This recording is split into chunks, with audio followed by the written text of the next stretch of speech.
Vamos dar início. Eu, na verdade, vou falar 30 segundos, no máximo 1 minuto, né? O que eu tenho a dizer é uma felicidade, expressar essa felicidade. Nós estamos aqui indo para a nossa 7ª live da série Gênero e Paz. Isso tem tido um alcance de tanta relevância e tanta importância, e um marco histórico, inclusive, sempre contando com a presença, a generosidade e nos trazendo tanta felicidade e honra de contar com mulheres tão brilhantes que vêm nos auxiliando na construção dia a dia desse equilíbrio de gênero que nós tão buscamos. Falando muito brevemente sobre o que é o GLIP. O GLIP é o Global Institute for Peace Studies, é o Instituto Global de Estudos para a Paz e Resolução de Conflitos da Universidade de São Paulo, que foi criado como núcleo de apoio à cultura e à extensão, ou seja, a nossa intenção é chegar à sociedade, né, para mais além da fronteira acadêmica e da universidade. E um dos capítulos do GLIP é o equilíbrio de gênero, e por isso que nós estamos observando, nesse momento tão difícil pelo qual nós estamos passando, a contribuição da liderança feminina. E, para isso, eu passo a palavra à nossa representante tão querida do Conselho do GLIP, professora titular da FAO, professora Maria Cecília Loschiavo. Muito obrigado a todas. Ana Paula, secretária Célia Parnes, procuradora doutora Sandra Kishi e todos aqueles que estão conosco hoje. Todos e todas. Boa tarde a todos. É uma grande honra estar aqui para dar início à tarde de hoje, uma tarde de sol esplêndido que nos ilumina. E eu queria, então, apresentar rapidamente as nossas participantes hoje. É uma Ana Paula Fava, que é formada em Psicologia pela PUC de São Paulo, com MBA em Gestão Cultural pela GV, e que desde o ano 2000 trabalhou na Secretaria de Estado do Meio Ambiente, onde foi chefe da área internacional e realizou missões importantíssimas. E hoje, Ana Paula Fava é assessora especial da Casa Civil do Governo do Estado de São Paulo para a implementação da Agenda 2030 da Organização da ONU, tratando exatamente dos objetivos do desenvolvimento sustentável. Queria também apresentar, seguindo na ordem alfabética, a Célia Parnes, formada em Administração de Empresa pela FEA-USP, com diversos cursos de especialização no exterior, e ela atuou por mais de 30 anos numa instituição que nós, em São Paulo, conhecemos muito, que é a Unibis, onde ela foi presidente do Conselho.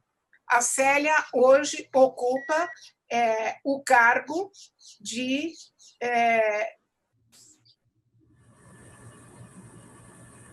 Secretária?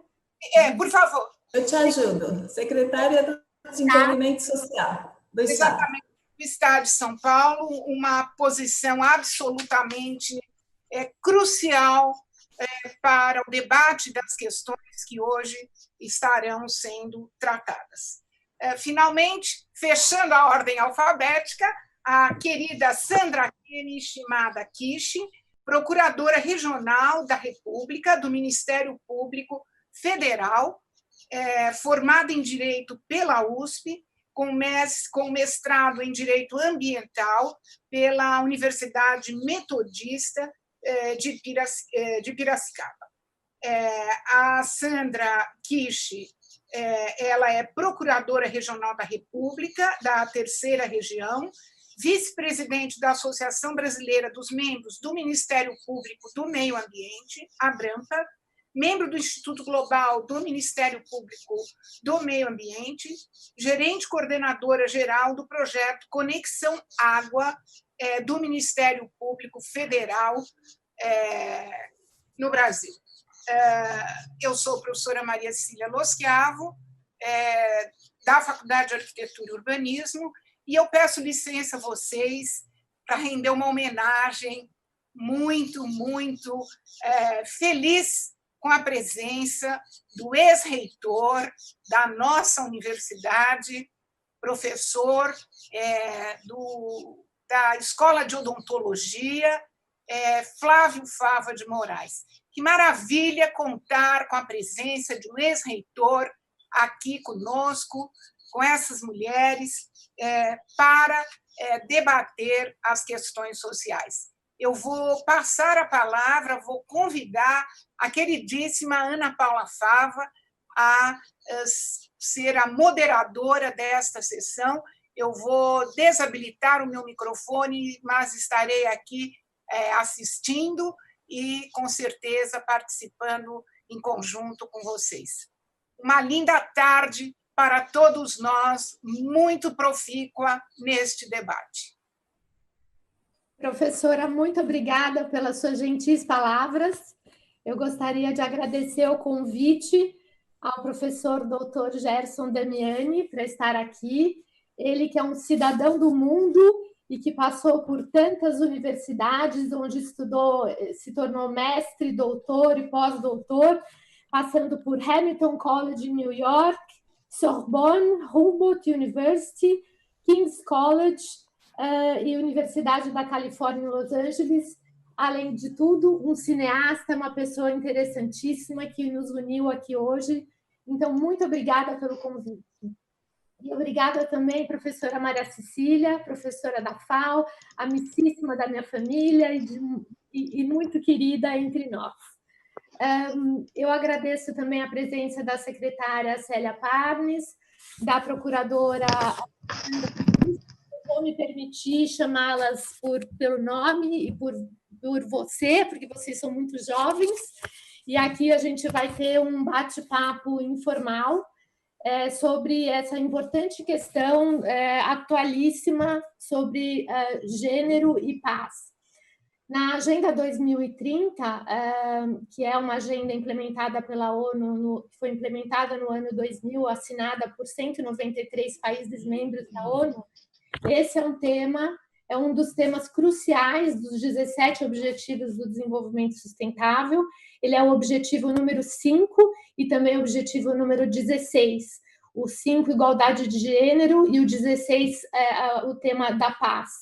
Então, de fato, isso mostra como é um tema que perpassa todas as culturas, os países e, inclusive, o nosso, e aqui estamos. Então, eu gostaria de convidar, seguindo aqui a ordem alfabética, a secretária Célia Parnes, para contar um pouquinho do trabalho dela à frente da Secretaria de Desenvolvimento Social, que eu adianto, tem sido extremamente elogiado e tem tido um destaque enorme, especialmente nesse momento difícil de pandemia no governo de São Paulo. Secretária Célia, por favor. Obrigada, Ana. Boa tarde a todos. Um prazer estar num grupo como esse, de pessoas tão envolvidas com as questões do social, questões de gênero, questões de paz, de solidariedade, de ações sociais. É o tipo de ambiente que eu gosto de estar, com cabeças pensantes, inovadoras, estudiosas, e que enxergam muitos horizontes e muitas possibilidades de ação social. E já feitos todos os cumprimentos, tanto pela Maria Cecília quanto pela Ana, eu começo, então, falando um pouquinho do que está acontecendo hoje no governo do Estado, um pouquinho de bastidores, e um pouco de como funciona a Secretaria de Desenvolvimento Social nessa frente de ações para os públicos mais vulneráveis, mais frágeis, especialmente agora, como a Ana me provocou, em momentos de pandemia. Naturalmente, nessa secretaria são observados os públicos mais vulneráveis, mais frágeis, o público que consta do Cadastro Único Federal, que é o cadastro com recorte de renda e outros recortes de vulnerabilidade, e é nesse contexto que a Secretaria de Desenvolvimento atua. Mas, nesse começo do ano, com ainda o desafio desse vírus, nós já vimos as múltiplas vulnerabilidades desse público se multiplicarem ainda mais, tanto pela perda de renda, quanto pela fragilidade em relação às questões de saúde, mais especificamente com idosos, pessoas em situação de rua, violência, aumento na violência doméstica por questões de isolamento. Então, os desafios do desenvolvimento social, que já são muito grandes num país como o nosso, se multiplicaram por algumas vezes. E aí a necessidade foi muito grande de velocidade, de atuar rapidamente, observando os públicos inicialmente mais vulneráveis, mais frágeis frente a essa pandemia. Naturalmente, pessoas em situação de rua são as primeiras que nos vêm à cabeça quando a gente pensa em público frágil. Eles têm o maior número de fragilidades associadas e, nesse sentido, nós fizemos uma grande frente na Secretaria de Desenvolvimento Social, cuidando do primeiro eixo de proteção, que é a segurança alimentar. E dentro dessa segurança alimentar, o primeiro público a ser pensado era o público de pessoas em situação de rua. Em segurança alimentar, nós temos já os restaurantes Bom Prato, são muito conhecidos, as pessoas conhecem muito bem. Nós ampliamos as refeições para os jantares, porque esses restaurantes não ofereciam jantares, e ampliamos, então, também pensando nessas pessoas que não têm alternativa de se alimentar, e as refeições do Bom Prato, inclusive para pessoas em situação de rua, têm sido gratuitas. Agora, pela primeira vez em 20 anos da existência desse programa, refeições gratuitas para essas pessoas.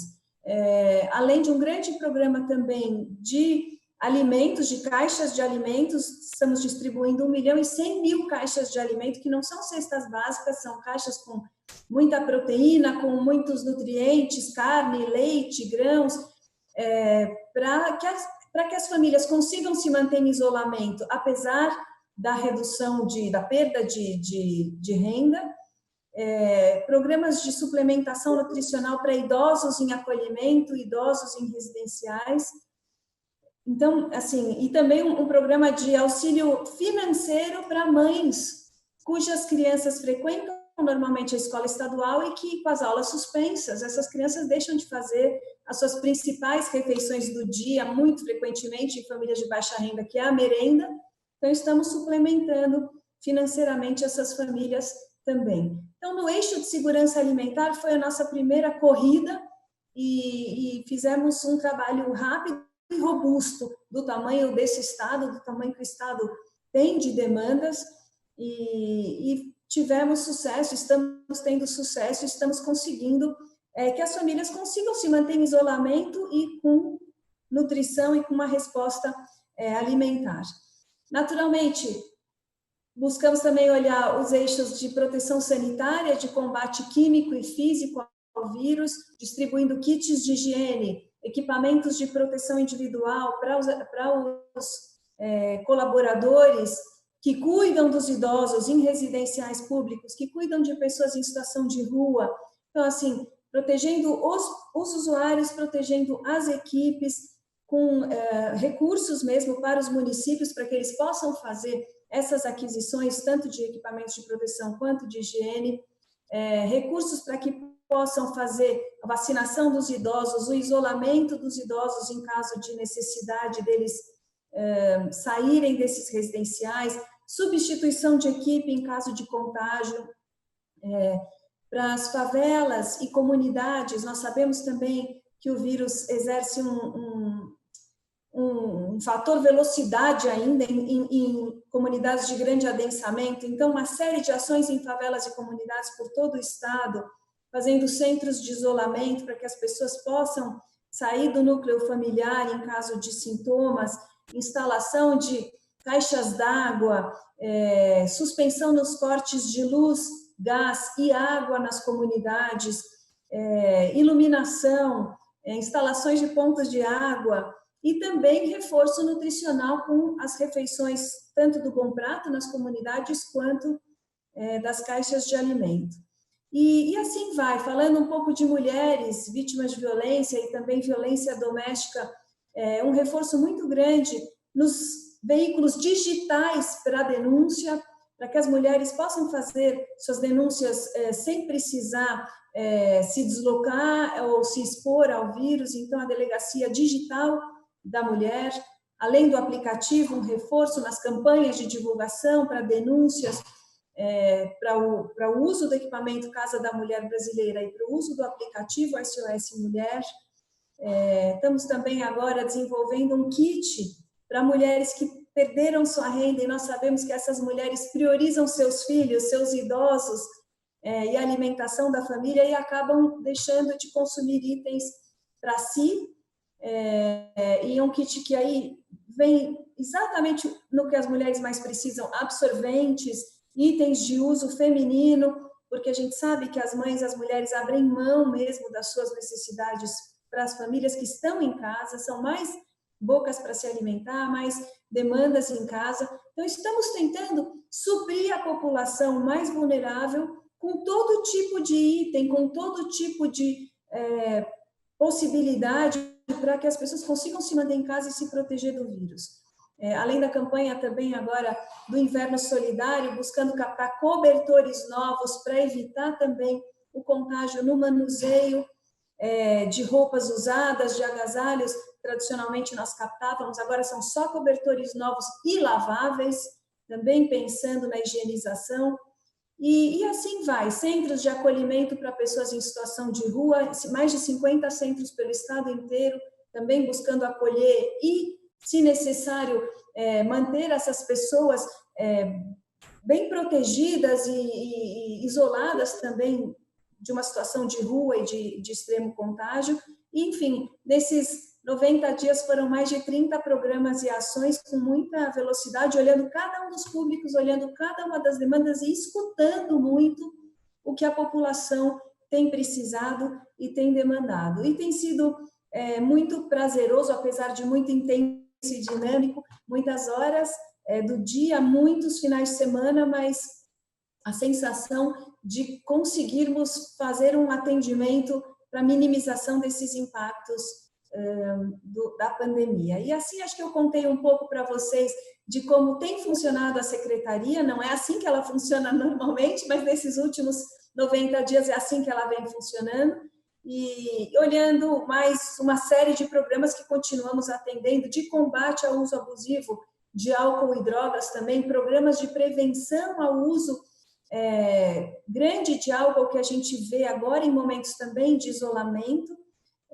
As pessoas têm feito um uso maior de álcool, então fizemos agora um site, um e-book, uma série de seminários e um programa todo no YouTube de prevenção de uso de álcool para pais, para filhos, para famílias, agora em tempos de pandemia e de isolamento. Então, assim, nenhum dos aspectos que a gente costuma trabalhar na secretaria absolutamente ficaram de lado. Pelo contrário, tudo ficou muito mais intenso e com muito mais ramificações, observando aí as demandas que temos neste momento. Acho que com isso contei um pouquinho de tudo que temos feito e deixo a palavra agora para as colegas. Muito obrigada, Célia. Vocês viram aí, né, gente? Não é pouca coisa que a Secretaria de Desenvolvimento Social tem feito e, de fato, é muito importante que, nesse momento, tenha uma pessoa com experiência de muitos anos de trabalho na sociedade civil para poder tocar esses mais de 30 programas rapidamente, como a realidade demanda nesse momento. Eu gostaria, então, de convidar a Sandra Kish para contar um pouco da sua experiência, ela que é advogada, também formada pela São Francisco, mestre em Direito Ambiental, professora de vários cursos de pós-graduação, uma especialista em meio ambiente, especialmente no tema da água. Por favor, Sandra. Obrigada, Ana Paula. Gostaria de começar agradecendo essa oportunidade. É um prazer estar aqui com vocês, uma honra. Muito obrigada, Gerson Damiani. Parabéns pela organização dessas lives, né? E muito obrigada, Maria Cecília. Eu pude assistir a live anterior. Você deu um show. Parabéns, foi espetacular. Acima de tudo, foi de uma conversa num grau de sinergia entre Lied e a Trajano, né? Enfim, a Luísa. E foi gostoso demais poder acompanhar essa conversa, e você foi fenomenal na condução. Parabéns, Maria Cecília, é um prazer estar aqui com vocês. E obrigada, então, por esse espaço. Gostaria de tentar atender a demanda do Gerson, né, que, logicamente, eu estou aqui hoje só para aprender, tá, com vocês. Célia, parabéns pelo que tem feito na Secretaria Estadual, tá? Realmente, em tempo de pandemia, foram 90 dias e aqui, nesse espaço de tempo curto, nós temos que aprender a trocar pneu com carro andando, literalmente, e vocês estão de parabéns pelo que já fizeram na Secretaria em relação a esses aspectos da área social. Eu gostaria de começar aqui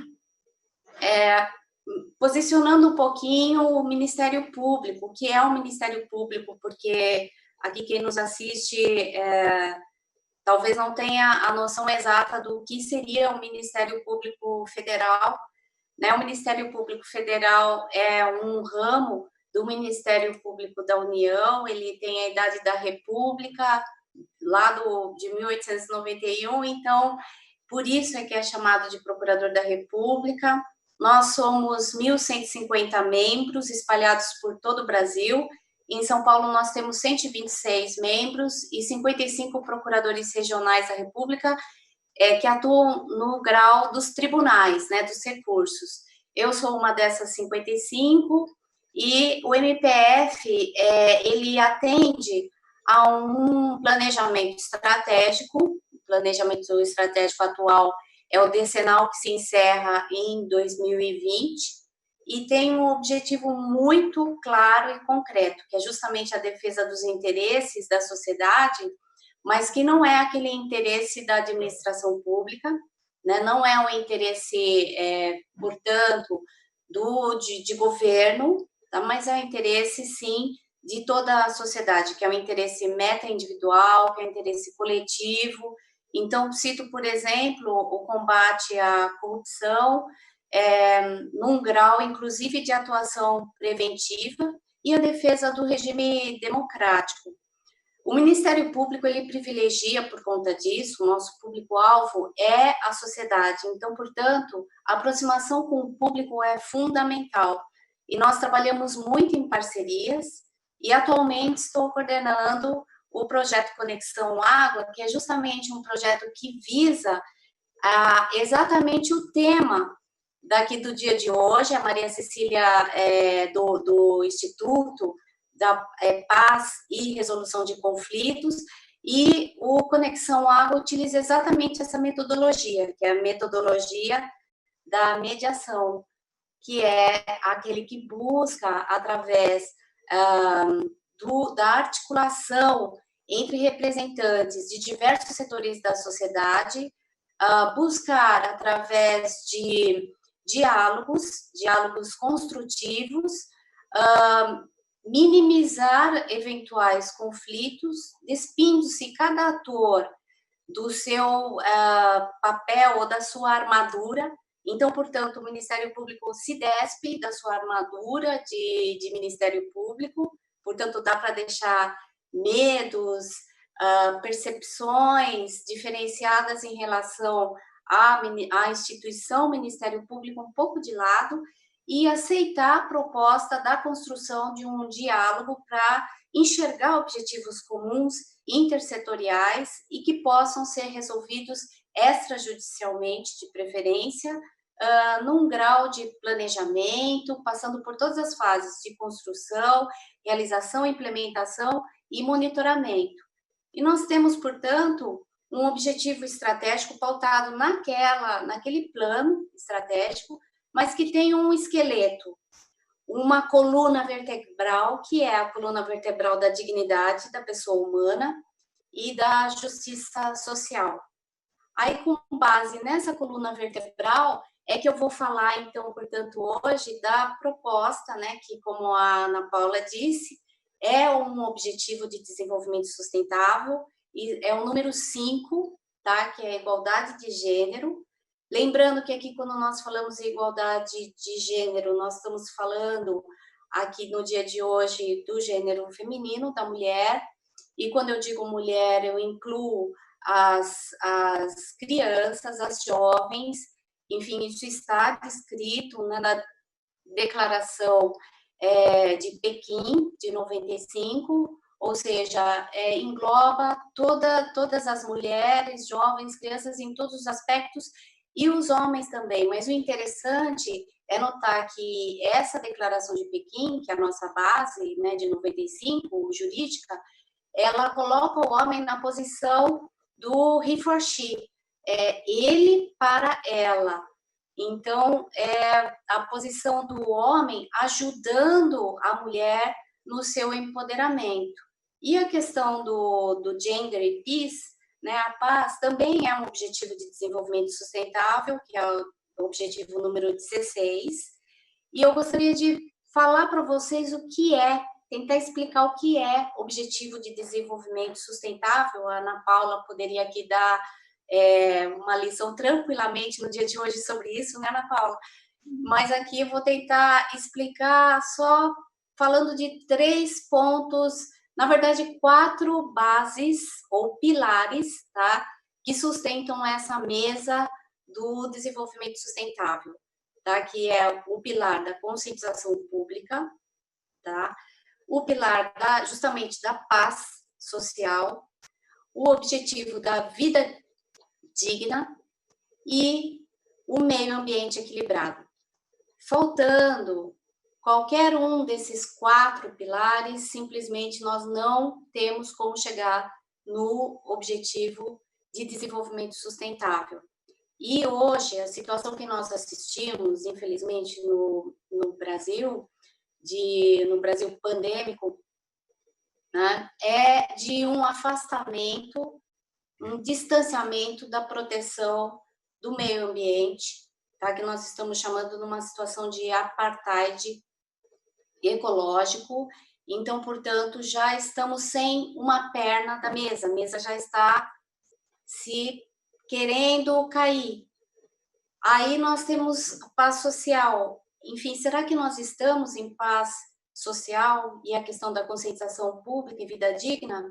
E aí mergulho um pouco mais para chegar no assunto de hoje, que é a questão da mulher e como está a situação dela na situação da pandemia. Porque, por exemplo, cito a questão das enfermeiras e por exemplo, das empregadas domésticas, que são também linha de frente e que elas não são vistas como linha de frente. E de diversas outras mulheres que são linha de frente e que buscam o empoderamento na situação de vulnerabilidade e conseguem resolver conflitos. Mais à frente, se tiver oportunidade, eu quero dar exemplos disso. E consultando aqui alguns dados, nós chegamos aqui à percepção que, infelizmente, na pandemia, a Defensoria Pública do Estado de São Paulo, por exemplo, eu conversei ontem com a defensora Nálida Coelho, que é da Defensoria Pública para esse assunto de violência contra a mulher, e ela falava que por dia havia normalmente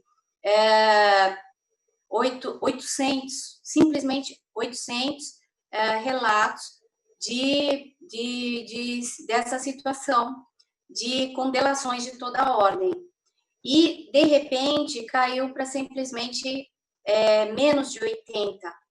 Então, veja a defasagem dessa notificação das agressões, né, numa subnotificação terrível. Outra questão para se chamar a atenção é que o Tribunal de Justiça de São Paulo acabou recomendando a possibilidade de se fazer um BO eletrônico, e um BO eletrônico das agressões nesse período da pandemia, porque não eram para todas as situações que era permitido o registro de BO eletrônico. E também permitiu-se subir nesse BO eletrônico fotos, documentos e, inclusive, áudios. Tá? Isso é muito recente, foi áudios a partir da semana passada, parece que foi permitido.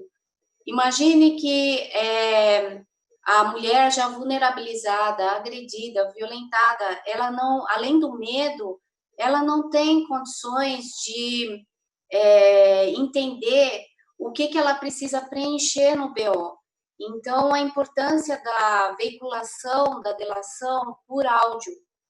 E também, às vezes, ela até pode gravar alguma situação, né, no ato da agressão ou da violência, que pode ser de diversas formas, não apenas a verbal, mas simplesmente N situações, né, e inclusive BO por delação de outrem, por exemplo, um vizinho que escutou a agressão e escutou uma situação, digamos assim, perceptível que não é normal, ele também pode estar realizando essa delação, tá? Diretamente no site de uma delegacia, e também as delegacias de polícia estão agora com delegadas, escrivãs e agentes capacitadas, que passaram por capacitação para poder receber esse aporte de delações pela internet. Então, pela internet, esses BOs eletrônicos, e poder interagir a respeito disso. O que é muito importante aqui frisar é que nós precisamos das instituições muito fortes e, por incrível que pareça, o fortalecimento e a reconstrução e a valorização, o incremento das instituições está no mesmo objetivo da paz, que é o Objetivo de Desenvolvimento Sustentável número 16. Ou seja, sem o Ministério Público, a polícia, Defensoria Pública, os tribunais, trabalhando na sua integralidade, com um aporte de estrutura para isso, nós não vamos conseguir dar conta de receber essas demandas reais em situação de risco. E o que acontece quando não funciona direito as nossas instituições? Por exemplo, pode acontecer o que está acontecendo em Moçambique. No dia 26 de maio, nós tivemos um webinar no qual participou a desembargadora de Maputo, em Moçambique, e que nos relatou que lá situações desse nível de agressão, como cresceram muito durante a pandemia, simplesmente começou a haver uma revolta das vítimas, que começaram a jogar óleo quente e água fervendo nos agressores. Então, foi uma situação até silenciosa, mas de uma a uma foi passando de vítima para vítima, e o Poder Judiciário começou a notar isso nos processos, né? E de plano, no início, começaram a ver simplesmente até uma inversão, em que a vítima passou a ser vista como agressora também. E agora, o que eles estão tentando fazer em Moçambique, principalmente por um movimento das juízas e das desembargadoras, é justamente rever todos esses processos para analisar melhor a prova, em que contexto é que aconteceu a agressão, para ter esse tipo de revide, né? Porque daí é uma situação de lei do talião, do olho por olho, dente por dente, né? Ou seja, que acontece justamente quando as instituições ficam frágeis, né? Então, aqui, o Conselho Nacional do Ministério Público aqui no Brasil, que é o Conselho do Ministério Público Brasileiro inteiro, que traz medidas protetivas para esse assunto, começou desde há um ano atrás a fazer um cadastro de risco para agressões. É um cadastro assim que tem mais ou menos 50 itens, é bastante detalhado e que envolve inclusive situações de perguntas assim, se a vítima tem casa própria, se a vítima tem os pais próximos, se tem parentes mesma cidade, próximos, se tem parentes, e para poder se refugiar, né, ou se abrigar longe do agressor. Me desculpa, eu gostaria de pedir a todos os participantes que coloquem um off no seu áudio, na sua voz, por favor, para não ter interferência aqui. E eu vou aguardar a doutora Sandra terminar, só para fazer uma nova pergunta aqui para as duas convidadas. Por favor, pode terminar.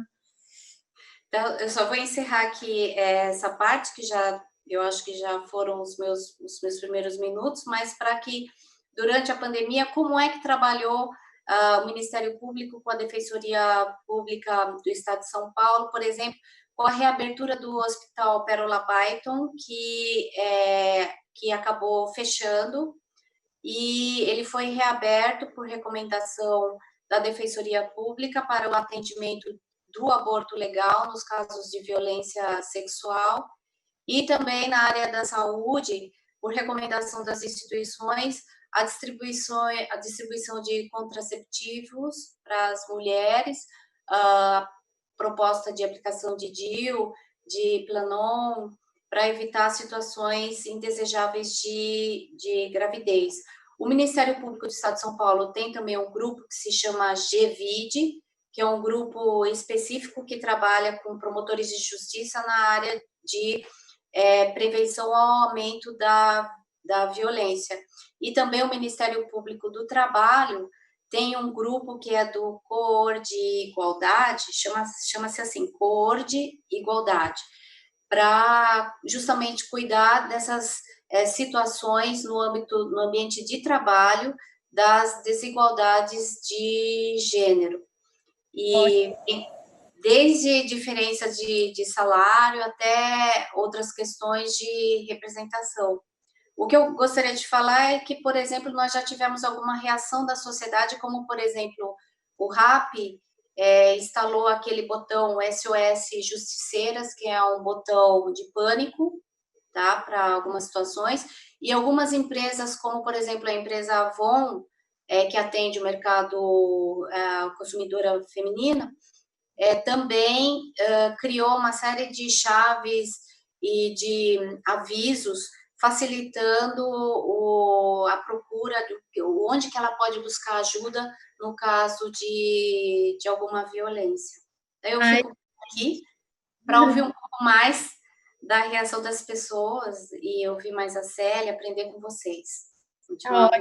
Muito obrigada. De fato, eu acho que tanto a Célia Parnes quanto a Sandra tocaram na questão da importância dos veículos digitais, em função desse momento de pandemia que a gente tem visto muito na mídia, o aumento da violência doméstica, o aumento das ocorrências e a questão do medo, né? Eu acho que o medo é uma palavra-chave que está perpassando a todos nós em diferentes graus, em diferentes situações, e eu gostaria de abrir um pouco o debate aqui para esse tema do medo, para que nós, mulheres, que estamos em posições de liderança, também possamos mostrar que o medo também faz parte das nossas vidas, e não só de mulheres que sofrem violência doméstica, e como a Sandra disse, para que nós também possamos nos desnudar, tirar os nossos papéis de liderança e falar um pouco dos medos que nós também enfrentamos.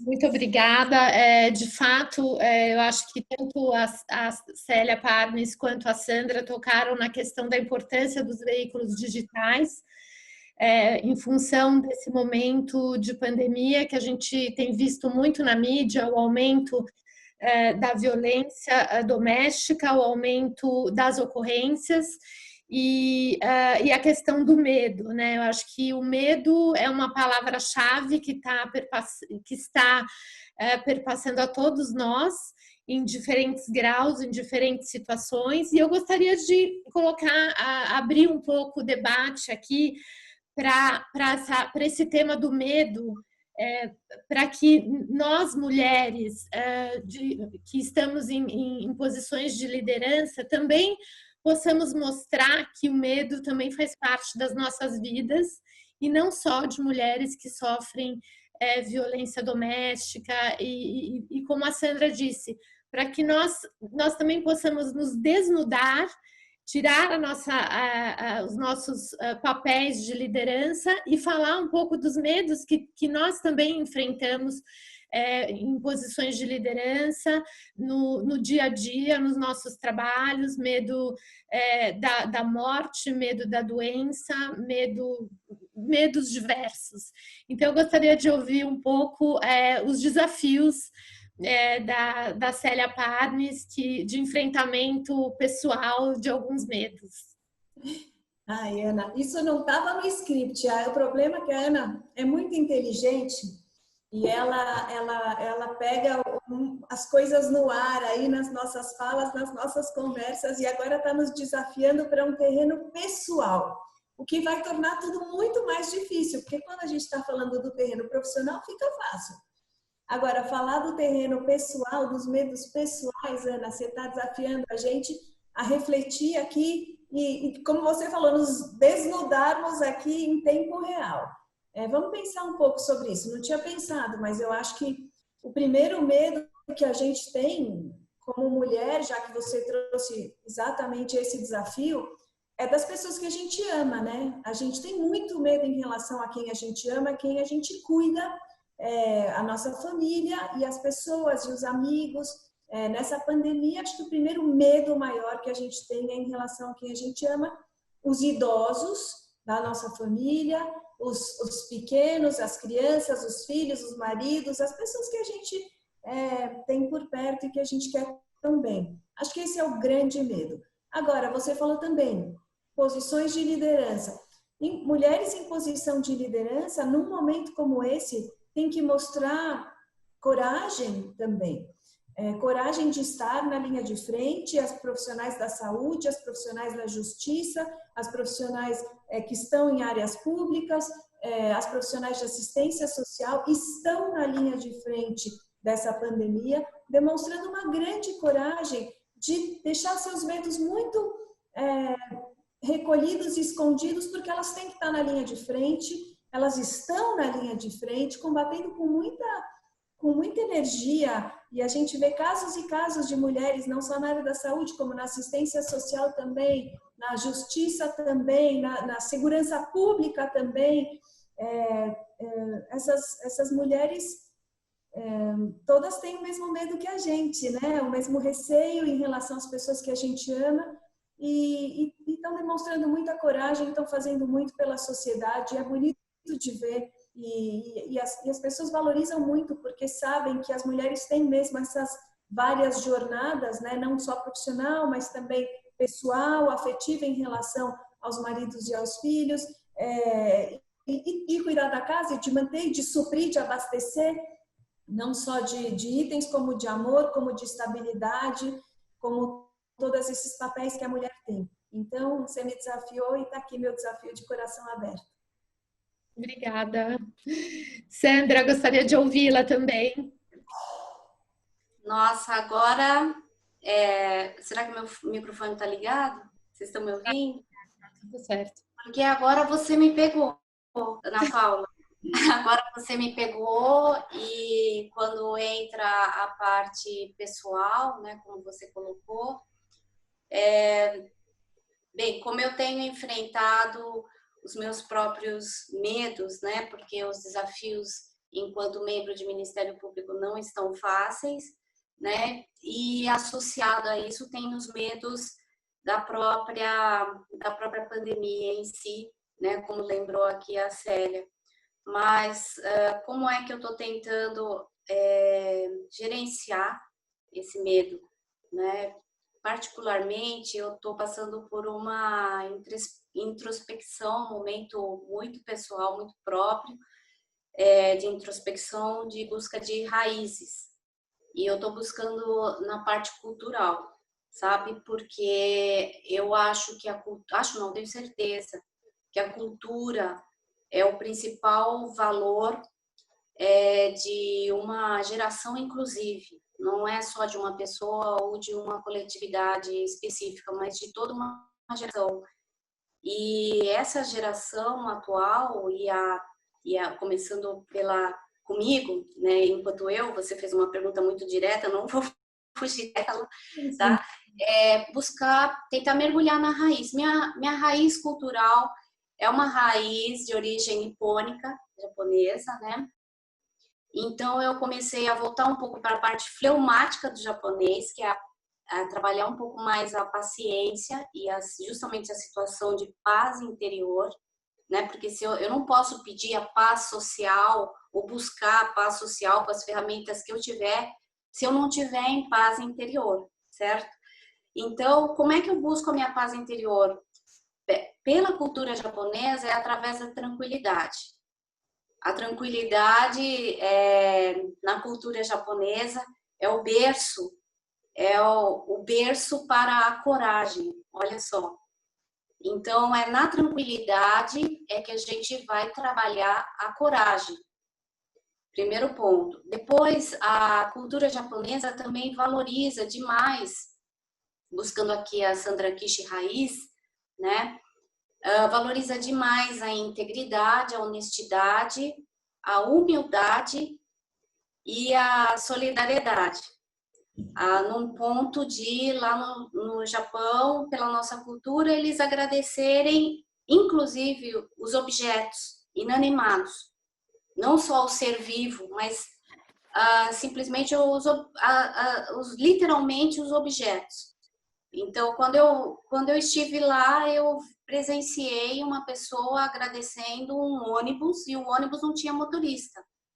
Então, naquela tecnologia, né, no Japão, o ônibus não tinha motorista, mesmo assim, eles agradecendo. Então, a gratidão é outro elemento. Então, hoje eu estou nesse momento pessoal, né, buscando, mimetizando, né, os meus medos pandêmicos, tá? De forma muito centrada nessas raízes, na Sandra Raiz, para tentar buscar e exercitar realmente a mediação para a paz social, conforme eu comecei falando. Então, aí eu fiquei até arrepiada ontem, porque até por conta dessa live, né, essa proposta que eu achei, fiquei alucinada. Obrigada, Jefferson, porque eu adorei o tema. E ontem, conversando com a Vanderleia Dias, que é uma pescadora, ela simplesmente é presidente de uma colônia de 800 pescadores. 800 mulheres. Empoderada e uma mulher empoderada. E deixa eu só ver aqui se é o meu microfone. Obrigada. Aí aqui há uma mulher que é presidente da colônia de 800 pescadores e lidera toda a situação de projetos lá na Billings de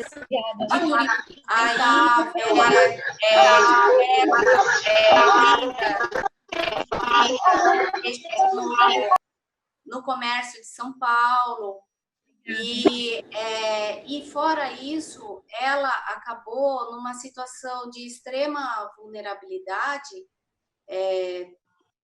por ser justamente por lidar, né, com tantos 800 pescadores, né, uma comunidade de 800 pescadores. Como é que ela lidou? Como é que ela desenvolveu as atividades dela lá? Primeiro, ela pensou em parceiros. Então, ela pensou em parceiros na Balsear. O nome é Balsear, do projeto. E esse projeto envolve ceramistas, tá? Envolve artistas, mulheres também da aldeia, e também ela se associou e criou outros projetos na aldeia, que se chama Aldeia SOS, Meninas, justamente por isso que eu citei aqui a Wanderleia, tá? Para ensinar para 10 meninas, que essas 10 passam a capacitar outras meninas nas artes marciais.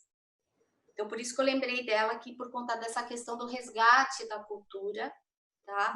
Porque na origem, a minha família do lado materno, Takahashi, tem uma ancestralidade samurai, e os samurais simplesmente ensinavam para as meninas, inclusive meninas, não só meninos, as artes marciais desde muito cedo. Então, justamente para trabalhar o lado que eles chamam Ona Bugeisha, que é aquela guerreira defensiva, e pelas artes marciais a Ona Musha, que é aquela guerreira ostensiva, que vai literalmente para a guerra, com todos os instrumentos, ferramentas de guerra mesmo. Então, tudo isso com base nessas artes marciais. E essa pescadora, nessa aldeia, trabalha com justamente a questão das artes marciais para as meninas de 10 anos de idade, desde os 10 anos. E quando eu perguntei para ela ontem se havia, nos últimos 10 anos ali da experiência dela, à frente dessa colônia de pescadores, de violência contra a mulher, ela disse que não havia absolutamente nenhum caso. E como nós sabemos, no entorno da Billings, nas áreas de preservação das APPs, né, de preservação permanente da Billings, nós sabemos que tem a presença, né, de comunidades e do PCC. Né? Então, e ainda assim, com toda essa capacidade dela, ela trabalhou em todas as fases, né, vamos dizer assim, da menina, da moça, da mulher, empoderada, e, ao mesmo tempo, capacitando os pescadores, com apoio de parceiros como a Sebrae, fazendo cursos de capacitação ali na comunidade. Então, ela elidiu e afastou os índices de violência ali na Billings, tá? Nessa comunidade de pescadores. Então, é assim que eu acho que a gente tem que enfrentar o medo, sabe? Se empoderando, né? Buscando parcerias, forças amigas, parceiras, e sendo criativo. E simplesmente arregaçando as mangas e fazendo. Né? Eu estou na fase 1. Eu estou botando as minhas raízes e acabando com os meus medos pessoais. Mas, obrigada. Não, eu acho importante que vocês mostrem, né, para todas e todos que estão nos ouvindo, que apesar de cargos de liderança, as mulheres tiveram que galgar todo um caminho para estarem nesse posto e que, sem dúvida, enfrentaram muitas questões desafiadoras, como o preconceito contra a mulher, o preconceito contra a competência da mulher. A secretária Célia Parnes é uma das 3 secretárias mulheres no governo do estado de São Paulo. Então, a gente percebe que ainda é uma minoria e que há um caminho longo ainda a percorrer para mostrar e para conquistar espaços nas diversas áreas, inclusive em áreas que normalmente são mais afeitas aos homens, como, por exemplo, infraestrutura, energia, engenharia, né? Outro dia nós tivemos aqui a live com a primeira diretora da Poli, né? Uma faculdade que existe há 140 anos e que pela primeira vez tem uma mulher na direção. Então, eu acho bastante interessante essa abertura para mostrar que existem dificuldades em todos os setores, em todas as situações, e que a luta permanente ela é muito importante, e são exemplos como os de vocês, que as pessoas têm que olhar, se lembrar nas horas das dificuldades para tentar superar os obstáculos. Então, Ana? Oi? Oi, Ana. Eu poderia colocar uma observação voltando para o início da nossa conversa, acerca do desenvolvimento sustentável e da consecução dos objetivos do desenvolvimento sustentável da ONU, vinculado ao que você nos traz, a essa provocação que você nos traz, porque quando a gente pensa nesses objetivos do milênio, quando a gente pensa no desenvolvimento sustentável, né, partindo da tradicional definição que a Gro Brundtland formulou, né, para que a gente atinja as necessidades do presente sem comprometer as futuras gerações de atingirem de preencherem as suas necessidades e as suas aspirações, eu acho que neste contexto é muito relevante o que você traz sobre o medo, né? Porque, afinal de contas, há um diálogo intergeracional que nos compete articular e realizar hoje, tá? Com os jovens, porque eles que, né, vão pegar o bastão, assim como você, né, é uma líder que também ocupa uma posição absolutamente importante, construída e conquistada, assim como a Célia e a Sandra, né? Os jovens vão ter esse protagonismo. Então, a situação de medo nos traz, efetivamente, vicissitudes, impasses, mas como a gente lida propriamente, especialmente no terreno do desenvolvimento sustentável e da educação, a gente tem que respirar fundo e muito fundo para viabilizar, né, a formação dessas lideranças futuras, sejam homens, sejam mulheres, seja qualquer gênero, né, no sentido de que continue, né, a rodar essa vida e este planeta. Então, eu acho muito importante, Ana, trazermos a dimensão ambiental da sustentabilidade para esse tema tão delicado e tão precioso que você nos brindou com o seu pensamento. Obrigada, Maria Cecília. E, sem dúvida, o tema do desenvolvimento sustentável, ele inclui os 3 pilares de sustentação, que é o ambiental, o econômico e o social. Então, a gente sabe que é um desafio enorme para esses jovens, para a formação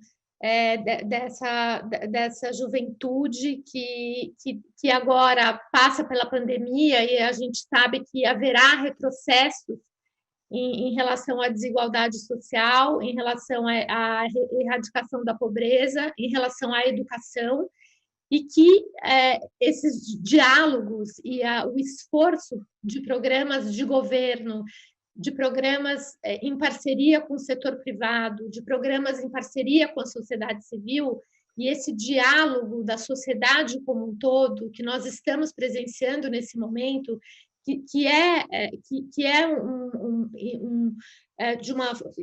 está aparecendo de uma forma mais fortalecida, ele é fundamental, né? O envolvimento, como a própria ONU diz, para que ninguém seja deixado para trás, desde uma autoridade máxima até uma pessoa em situação vulnerável, um morador de rua, que ninguém seja deixado para trás e que oportunidades possam chegar a qualquer ser humano de qualquer país no planeta. É um desafio enorme, não só do nosso país, mas de muitos outros, e é uma luta constante, né? Então, eu gostaria de Ouvi um pouco de alguns exemplos, Sandra, que você tinha dito que você traria em relação à questão da resiliência da superação de algumas mulheres nesse tema da violência doméstica. Pois não, Ana Paula. Até retomando de onde você comentou agora aqui no final, a importância do jovem na questão do alcance dos Objetivos de Desenvolvimento Sustentável.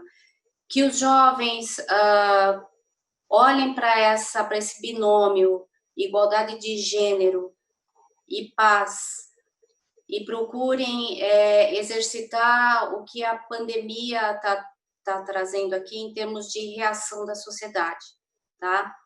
O uso da tecnologia, como eu disse, com aqueles apps, botão de pânico, mas vai muito além disso. Vocês, jovens que estão aqui nos assistindo, acompanhando, vocês vão ser os empreendedores do futuro. Eu conversava também aqui há pouco tempo com que está aqui nessa live, a Margarida Yassuda, que é presidente da BPW, que são mulheres empreendedoras. Então, vocês jovens que serão as empreendedoras daqui a pouco, vocês vão ter que prestar atenção no que está acontecendo em termos de reação para as empresas, porque há projetos de lei em que hoje exigindo a cota de mulheres no conselho de administração das empresas. Então, fiquem atentas e projetos de lei importantes tramitando já em pauta em comissões do Congresso Nacional, para que, inclusive, tem uma para que seja no mínimo presença de 10% e no máximo 90% de mulher em até 24 meses você precisa se adequar. Tem um projeto de lei sobre isso, ou seja, os jovens têm essa obrigação de acompanhar o que acontece, por exemplo, prestação de auxílio emergencial para as mulheres que estão em situação de risco, acompanhar isso, se tem uma pessoa, uma mulher perto de você que esteja sofrendo violência e que precisa abandonar, deixar a sua residência e não tem abrigo, tem também um projeto de lei que prevê hotéis para abrigar essas mulheres e paga-se depois. É como se fosse um voucher para um hotel, um voucher para vítima de violência para um hotel e depois ela acerta em regime de urgência. Então, são N situações que a pandemia está trazendo e na questão do 90% de mulher, eu trago aqui o exemplo, como você pediu, Ana Paula, de uma catadora de coleta seletiva de Itapevi. Ela simplesmente é uma lutadora que simplesmente do nada, ela tem, sob a cooperativa da qual ela é gestora, diretora, 300 pessoas, e ela construiu uma rede de mulheres, que se chama Rede Verde, pegando carona na observação da Maria Cecília e no que você falou, da importância do desenvolvimento sustentável. A Rede Verde congrega 7 ou 8 cooperativas de coleta seletiva, sendo que 90% são mulheres, são catadoras pilotando os caminhões de coleta seletiva nos condomínios da região de Itapevi, e elas são responsáveis pela produção, por mês, de 250 toneladas só de um insumo, do insumo papelão. E o que aconteceu nessa pandemia, outro resultado interessante, é que as empresas passaram a perceber que o insumo acabou, o papelão acabou. A coleta, então, não poderia acabar. Então, por mais que estivesse escrito na lei que a coleta seletiva é um serviço essencial, não bastava. Mas a pandemia demonstrou que, efetivamente, a coleta seletiva é, sim, essencial na prática. Nós precisamos. E a indústria, determinado setor de papéis, precisa desse insumo, o papelão, 250 toneladas mês que elas produziam. Ou seja, a indústria passou por esse motivo, a exercer a sua responsabilidade, também prevista por lei, de ajudar todo o ciclo da cadeia, né? E empoderar essas mulheres, essas catadoras, para que elas continuassem a desenvolver as atividades na pandemia, seja ajudando cesta básica, com máscaras, com EPIs, enfim, e aí é um exemplo, né, dessas 90% de catadoras dessa rede verde, né, empoderadas. Eu também perguntei para a Rosa, que é a coordenadora dessa rede, se havia situações de vulnerabilidade a ponto de ter violências na família. Ela falou que não teve nenhum caso nos últimos anos, nenhum único caso, porque as mulheres, até porque ela confessou que as mulheres empoderadas já tinham deixado para trás os maridos e já estavam numa outra situação, enfim, empoderadas, recebendo o seu quinhão, com emprego, com renda e com um trabalho digno. As catadoras. Muito interessante. Bom, perpassando aí alguns dos temas, dos objetivos do desenvolvimento sustentável, como nós já citamos o objetivo 5 de gênero, né, e que todos devem ser tratados, como a própria ONU diz, de forma integrada, por isso que eles vão se misturando conforme o diálogo surge. Eu gostaria de ouvir da secretária Célia Parnes qual a visão dela em relação às parcerias com o governo do estado de São Paulo para o enfrentamento da pandemia, uma vez que esse também é um objetivo muito importante, é o objetivo número 17, para o enfrentamento do desenvolvimento sustentável como um todo e especificamente para a situação da pandemia. Por favor. Então, Ana, eu acho que as parcerias que têm sido feitas com o governo do estado, muitas de empresários e empresas, parceiros que sempre estiveram próximos, como o terceiro setor também, mas hoje em dia quase que um setor unificado entre o primeiro, o segundo e o terceiro, combatendo a pandemia juntos, e uma situação de diálogo constante, de aporte de itens, de recursos financeiros, de tudo que o governo tem precisado e solicitado e demandado. Parece que tem sido um polo de atração de parceiros, e isso tem feito muita convergência, um diálogo de muita convergência entre todos, inclusive até entre opositores, e isso já não tem importado mais, está todo mundo muito unido. Claro que tem, sim, infelizmente, algum tipo de discussão política, algum tipo de aproveitamento nesse sentido acaba acontecendo, mas a grande maioria das pessoas que é bem intencionada, e das empresas, empresários, organizações sociais, unidas em prol do combate à pandemia, no que puderem fazer juntas, e acho que isso também causou esse número de programas e projetos novos e tão rápidos, muito apoio tecnológico, muito apoio financeiro, mais de 730 milhões de reais em itens, insumos, serviços da parceria privada, da iniciativa privada junto ao governo. Isso tem feito muita diferença, tem dado muita velocidade e tem sido assim liderado pessoalmente pelo governador João Dória, que assim aciona seus contatos pessoais, aciona o empresariado e aciona quem precisar quando ele entende que isso vai ajudar uma parcela vulnerável da população com muita intensidade, assim, é uma coisa muito pessoal dele e que reflete nas ações do governo também. Então, essas parcerias todas têm sido muito importantes e acho que tem construído aí uma frente de proteção muito importante para a sociedade.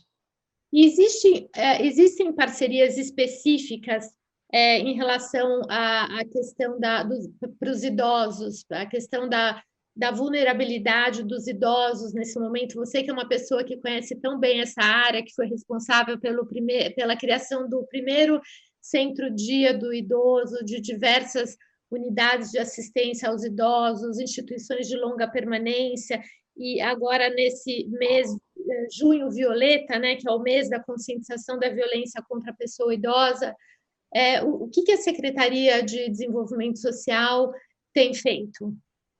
A gente tem um foco, sempre teve um programa muito grande na Secretaria que chama São Paulo Amigo do Idoso, que é um programa que tem muitos anos e que a gente implanta centros de convivência e centros-dia para idosos pelo Estado, buscando saúde mental, fazer amigos, se reinventar, mas agora até temos um desenho todo novo para esse programa, que vai chamar Longevidade, já pensando em produtividade, inserção produtiva. Os idosos não são mais o que eles eram antes, eles não querem só conviver e eles querem muito mais que isso, querem produzir.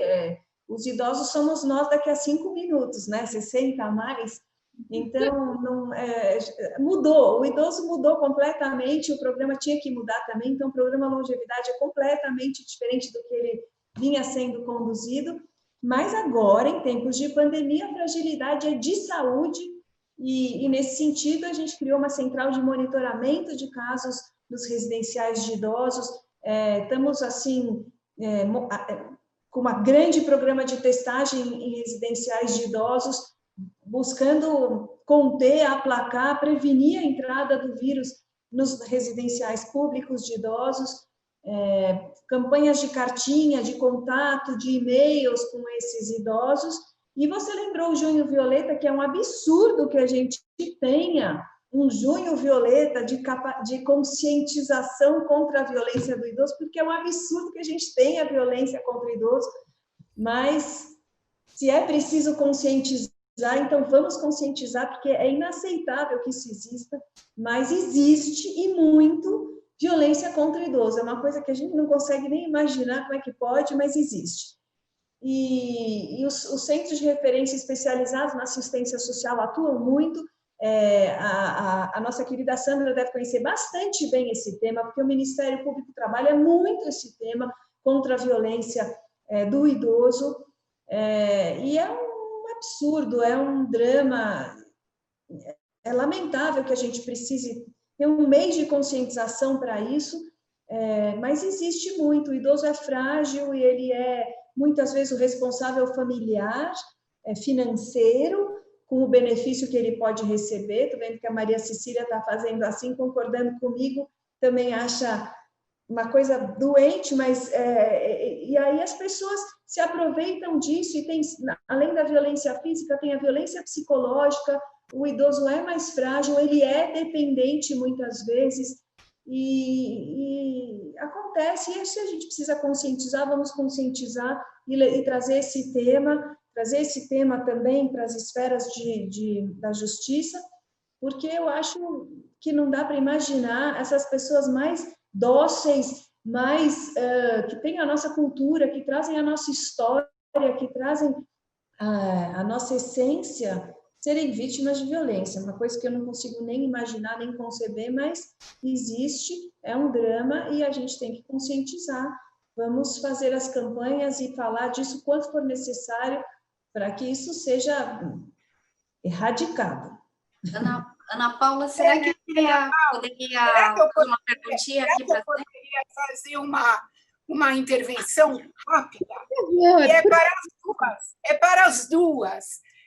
Eu acho que a Sandra nos trouxe a conexão dela com essa raiz nipônica e é um super arigatô, né, que a gente fala para ela por trazer este ambiente na nossa memória.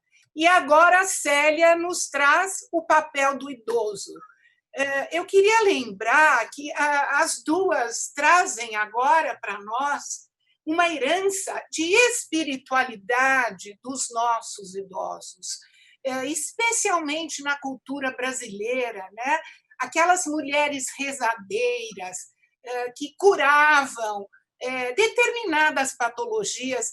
Talvez vocês tiveram bisavós ou avós que tinham essas práticas de cura. E é muito importante, neste momento, resgatar essa espiritualidade que tanto a Célia quanto a Sandra mencionaram na participação delas. Muito obrigada e arigatô. Maria Cecília, a gente é que tem que agradecer suas palavras e seu olhar. Que delícia te ouvir falar e como você enxerga além das falas. Sensacional. Obrigada, gratidão, Maria Cecília. Eu fiquei até emocionada, porque essa área é uma área que eu acabei enfrentando, escolhendo no meu mestrado, justamente a questão da medicina ancestral, sabe? E quando nessas viagens, nessa incursão no Japão, meu avô materno era de Saitama, e lá numa região onde tinha uma comunidade, um pouco mais para cima de Saitama, uma comunidade tradicional, e que produzia, como toda comunidade tradicional, alguns medicamentos.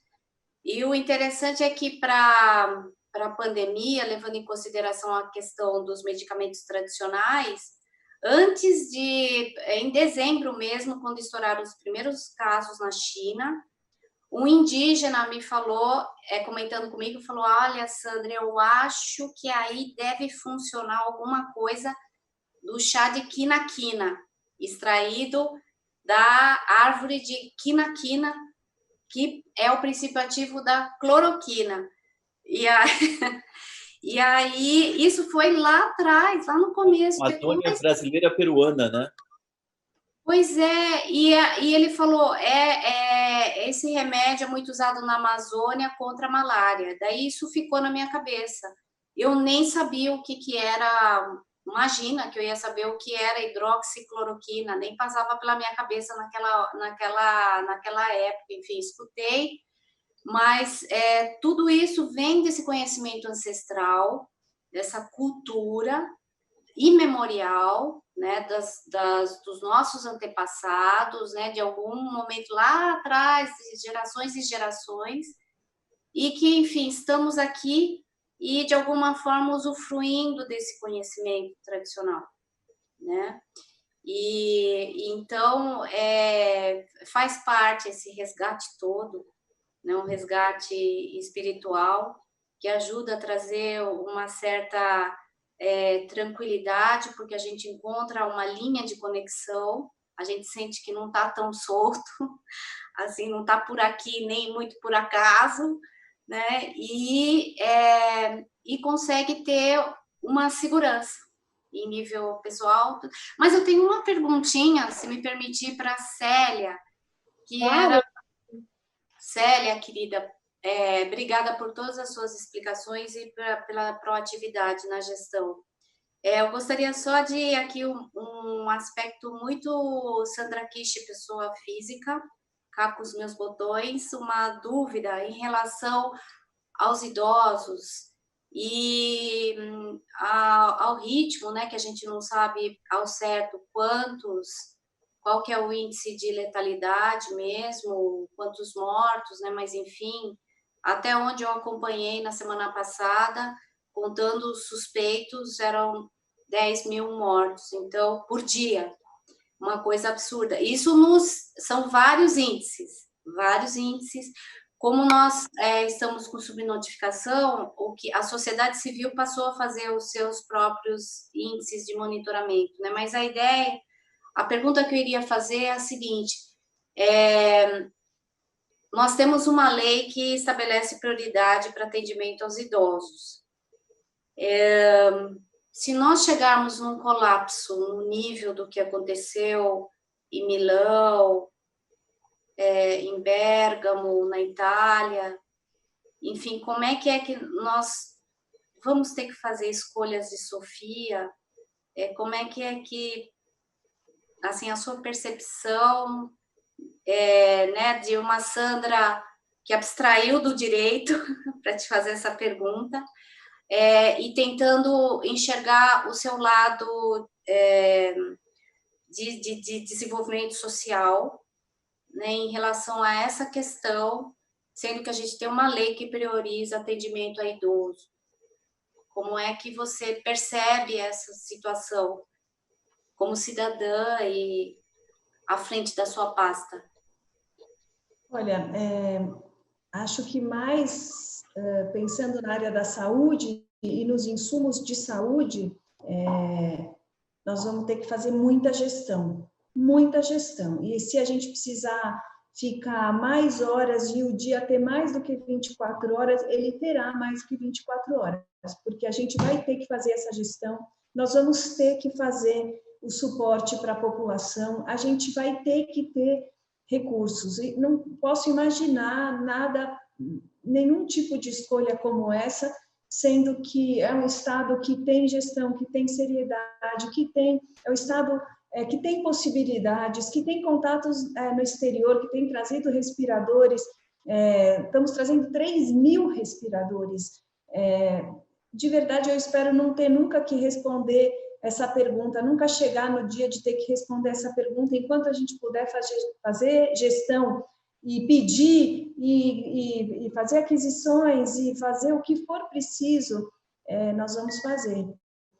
Eu acho que está todo mundo imbuído desse espírito de não chegar nunca num cenário que a gente viu acontecer 2, 3 semanas na nossa frente, um mês na nossa frente, que nos deu o alerta, e a gente teve a sorte de estar algumas semanas atrás e de ver uma coisa ali na frente e de correr muito e de trabalhar incessantemente para nunca ter que viver isso.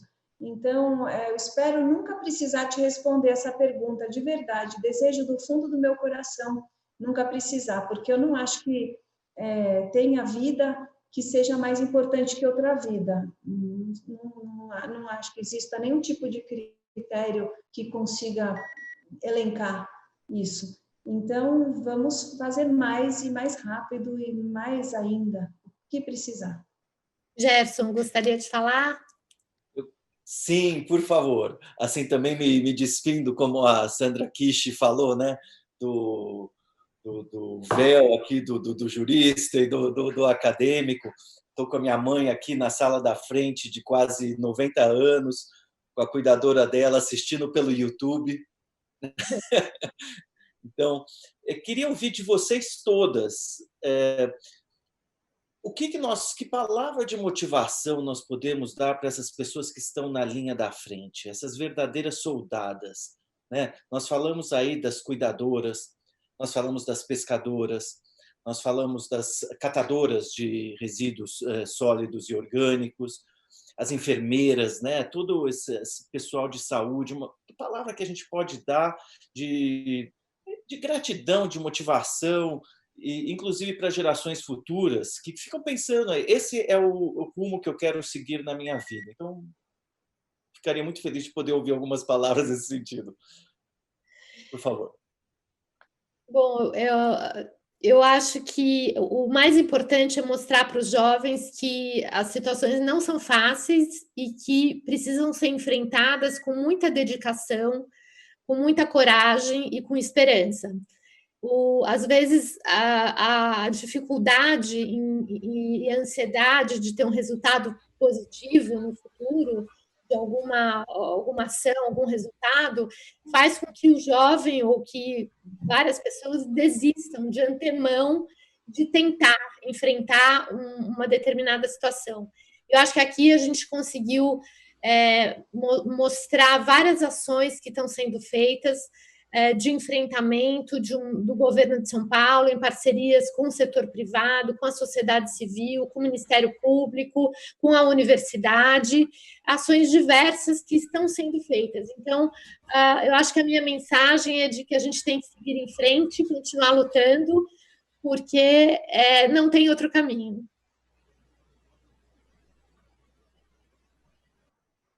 Bom, no meu caso, eu acho que são mulheres ou são homens, não sei se faz diferença, a mensagem é a mesma, é de coragem, de confiança no que cada um de nós consegue trazer para a sociedade, do que cada um, dentro da sua função, da sua missão, não importa se a pessoa está na saúde ou se ela está em casa cuidando dos filhos, ou se ela está em outra linha de frente ou se ela não está na linha de frente. Nesse momento, nós estamos todos irmanados, unidos. O inimigo é um só.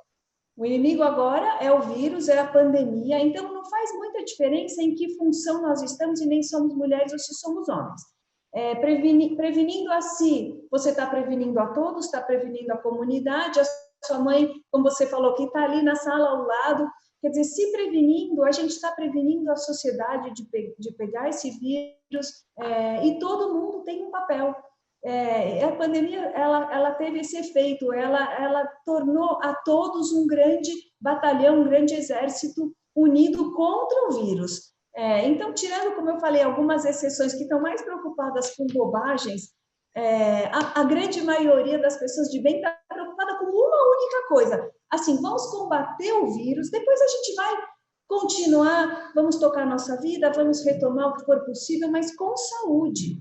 Sem saúde, não se faz nada. Então, todas as outras batalhas, nesse momento, não cabem aqui. Não cabe batalha política, não cabe nada disso. Cabe a batalha contra o vírus e aqui a coragem de cada um dos seus papéis com responsabilidade. Eu acredito que se desse para resumir em uma palavra, seria ética. Seria ética e integridade. Eu acho que a pandemia trouxe essa palavra de ordem, principalmente para o jovem, conclamando o jovem para aquela chamada inicial de resgate e aproximação das questões essenciais, da questão do desenvolvimento sustentável, da proteção da natureza. Reparem, não é por acaso, todas as últimas epidemias surgiram de um descontrole da natureza, todas se originaram na questão de um vetor, de um animal, né, que seja ou uma ave, ou, né, da gripe aviária, ou do cólera, ou morcego, ou ora morcego, ora camelo, ora, enfim. Então, são desses, ora o próprio macaco. E aí, por que isso acontece? Essas perguntas, eu acho que esse momento nós temos que aproveitar para fazer essas perguntas de causa, né? de um momento da gente olhar para a verdadeira causa e o que a gente precisa fazer para mudar. Qual é a nossa responsabilidade diante disso tudo? E o que a gente quer para o nosso futuro, por exemplo, até uma estudiosa da USP, uma professora, fez um estudo que acabou comparando no estado de Santa Catarina uma maior incidência da Covid exatamente onde tem uma produção muito intensiva de porcos. E por quê? Porque ali é uma produção intensiva, vamos dizer assim, antiética, porque os porcos não têm nem possibilidade de pisar no chão, de tão intensiva que fica, assim, eles ficam empilhados. Então, são transportados empilhados, são deixados empilhados. Então, uma situação dessas, e que submetida nesse nível, né, de situação, será que não pode gerar no futuro, numa hipótese, né, outras situações de outros vírus, de outras epidemias, né? Enfim, nós estamos vindo nos últimos anos de uma concatenação de epidemias, né? E H1N1, enfim, que é altamente letal também. Enfim, a próxima será como? Né? Então, eu acho que o momento é de ética para pensar nessas causas e de responsabilidade do jovem. Responsabilidade com o seu eu e com o próximo. Então, é responsabilidade solidária e intergeracional. E cabe aos jovens fazer valer alguma mudança. Esse é um recado que eu passaria, e toda a gratidão e parabéns a todos da linha de frente, todos da linha de frente, aqueles que não pararam, aqueles que estão na luta, e, enfim, porque não pararam quem não pôde parar, então, muita força e gratidão. Muito obrigada. Cecília, gostaria de ouvi-la também. Eu queria agradecer ao Gerson, Ana, pela organização desse nosso encontro e queria agradecer pela pergunta excelente que ele coloca. E eu acho que tem duas palavras que sintetizam o meu sentimento hoje: humildade e cantar a música do Gilberto Gil, andar com fé, a fé não costuma falhar. Muito obrigada a vocês. Obrigada a todos. Obrigada, Gerson, pela organização, pelo convite. Secretária Célia Parni, Sandra Kish, professora Maria Cecília Loschiavo, pelas intervenções inteligentíssimas, como sempre. Muito obrigada a todos pela participação e aos ouvintes que estiveram conosco. Essas nossas lives, elas me deixam tão emocionados. Nós estamos nos tornando uma comunidade aqui de fazedores, né? E fazedores e comunicadores, né? Então, assim, a gratidão, né, que vem aí, a palavra que a Sandra Kish adotou como direcionamento, e as palavras da secretária Célia Partes, né, de abraçar todos, sabe? Mesmo nesse momento que nós não podemos abraçar os mais queridos, nós estamos nos abraçando de alguma forma, nós estamos nos unindo. E ter pessoas, mulheres brilhantes como vocês aqui hoje, tanto nos enaltece. E a minha palavra é de, além de gratidão, continuemos e vamos publicar isso, vamos fazer isso atingir muitas pessoas, vamos educar, né? Muito bom. Muito obrigado. Muito obrigada pela oportunidade. Parabéns, Maria Cecília, parabéns, Damiane, Ana Paula, Célia, Partes. Muito obrigada, muito prazer, uma honra estar aqui com vocês, viu? Muito obrigada. Foi todo nosso, foi todo meu. Beijo. Tchau, tchau. Tchau, gente. Tchau, obrigado. Tchau.